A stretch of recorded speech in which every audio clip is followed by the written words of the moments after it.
घर में घुसी, मासूम का गला दबाया और गला दबाने के बाद मासूम की मृत्यु हो गई। और मृत्यु होने के बाद उसकी डेड बॉडी को जो है उसी के बेड के नीचे उसमें डाल दिया और वहाँ से भाग गई। जी हाँ दोस्तों, आदाब, सत श्री अकाल, राधे राधे, नमस्कार। आप सब लोग कैसे हो? उम्मीद करती हूँ आप सब लोग बहुत स्वस्थ होंगे, मस्त होंगे, अपने घरों में रह रहे होंगे। तो जी हाँ दोस्तों, आज की जो घटना है बहुत ही खतरनाक घटना है, जिसको सुनते ही आपके ज़मीन तले जो है वो पैरों तले ज़मीन खिसक जाएगी। जी हाँ दोस्तों, आज की घटना है दिल्ली के इंद्रपुरी इलाके की, जहाँ पे अभी 16 अगस्त को 2023 को इस घटना को अंजाम दिया गया। जी हाँ दोस्तों, आपको बता दें कि पूजा और जितेंद्र की 2019 में शादी हुई थी। शादी उन लोगों ने ऐसे ही आर्य समाज मंदिर में की थी, क्योंकि दोनों आपस में लिव इन रिलेशनशिप में रह रहे थे। आपको बता दें कि जितेंद्र जो है वो पहले से शादीशुदा था और उसका एक बेटा भी था, दिव्यांश, जिसकी 11 साल की उम्र है। और क्योंकि उसकी पत्नी उसको वो अपनी पत्नी को तलाक नहीं दे रहा था, इसलिए वो लिव इन पार्टनरशिप में पूजा के साथ रह रहे थे। और उसने अपनी पत्नी को बिल्कुल तलाक देने से मना कर दिया था, इसलिए उसने जो है वो आर्य समाज मंदिर में दोनों ने 2019 में शादी कर ली और शादी के जोड़े में बंध गए, क्योंकि कोर्ट मैरिज पॉसिबल नहीं थी। बिना तलाक के आप कोर्ट मैरिज नहीं कर सकते हो। तो ये दोनों बहुत सुखी, बहुत प्रेम से लिव इन रिलेशन में रह रहे थे। 2019 ख़त्म हुआ, 2020 ख़त्म हुआ, 2021 ख़त्म हुआ, 22 ख़त्म हुआ, 2023 आ गया। कुछ टाइम पहले 2022 में जितेंद्र जो है वो किसी काम के सिलसिले से बाहर चला गया था, तो पूजा के लिए रह गई थी। तो इन दोनों के आपस में बहुत ज़्यादा झगड़े हुआ करते थे, लड़ाइयाँ हुआ करती थी, क्योंकि वो अपने बेटे दिव्यांश की वजह से उसको नहीं छोड़ रहा था, अपनी पत्नी को तलाक नहीं दे रहा था। और पूजा को ये लगता था कि इन दोनों के बीच में जो है वो रोड़ा जो है ये दिव्यांश ही है। तो पूजा की नज़रें जो है उस लड़के के ऊपर बहुत बुरी तरह से लगी हुई थी और इन दोनों में काफ़ी झगड़ा हुआ। और जितेंद्र जो है वो पूजा को छोड़ करके चला गया अपनी पत्नी के पास। तो 2023 में जो है जितेंद्र अपनी पत्नी के साथ रह रहा था। तो दोस्तों, पूजा ने क्या करा, अपने कॉमन फ्रेंड से जो है वो जितेंद्र के घर का एड्रेस पता किया और एड्रेस पता करके वह जितेंद्र के घर पर पहुंच गई। जब वो जितेंद्र के घर पे पहुंच गई तो उसने क्या देखा कि दिव्यांश जो है वो बेड के ऊपर सो रहा है और वहाँ पे कोई भी नहीं है। तो पूजा ने जलन के मारे दिव्यांश का गला घोंट दिया, वहीं पे कपड़े से सोए हुए बच्चे का उसने गला घोंट दिया और दिव्यांश की वहीं पर ही मृत्यु हो गई। और पूजा ने अपने बचाव के लिए दिव्यांश के कपड़ों में ही उसको बेड बॉक्स के नीचे उसकी डेड बॉडी को छुपा दिया और वहाँ से भाग गई।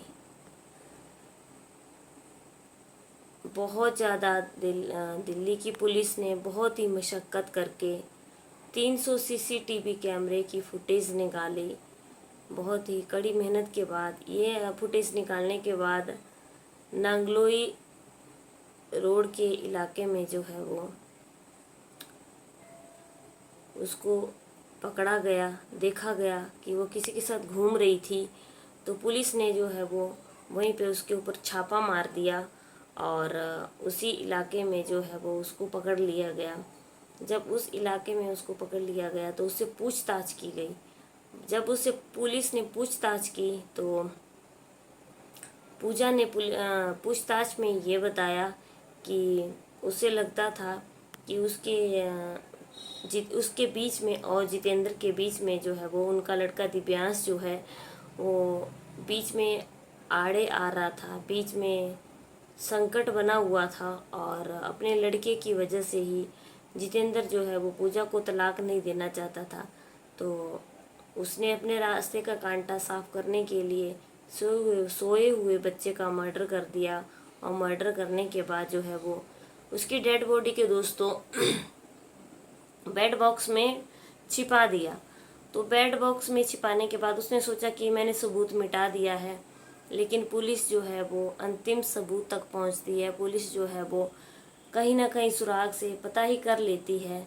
और जैसे ही पुलिस ने 300 सीसीटीवी कैमरे की फुटेज निकाली और फुटेज निकालते निकालते उसको नागलोई इलाके में जो है देखा गया, घूमते हुए देखा गया। और पुलिस ने वहीं पे छापा मार दिया और उसकी लास्ट लोकेशन जो है वो वहीं पर मिली।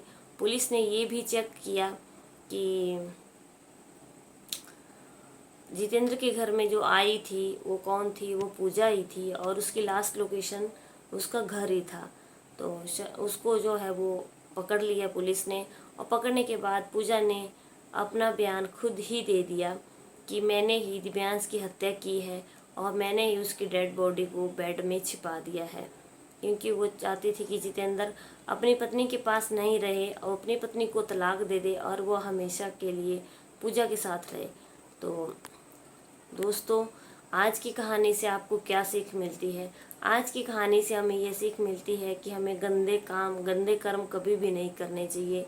लिव इन पार्टनर में, लिव इन रिलेशनशिप में कभी भी नहीं रहना चाहिए। ये गलत तरीके होते हैं जो समाज में रीति रिवाज बनाए हुए हैं, उनके अकॉर्डिंग ही जब एक लड़की की एक लड़के के साथ शादी हो जाती है और लड़के की लड़की के साथ दोस्तों शादी हो जाती है, तभी वो आपस में पति पत्नी बनते हैं, तभी उनका पति पत्नी का संबंध बनता है, वो तभी एक दूसरे के साथ रह सकते हैं।